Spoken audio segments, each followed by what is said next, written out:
วิวยามเช้าของ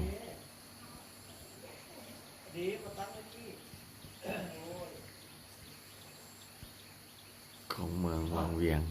เป็นวิวที่สวยงามอากาศดียามเช้าตรู่บรรยากาศดีหลายโอ้วิวงาม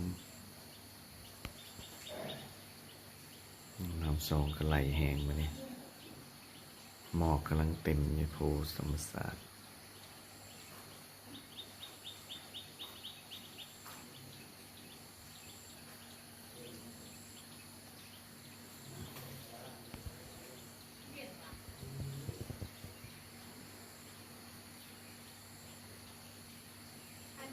เป็นวิวที่งามหลายบรรยากาศสวยงาม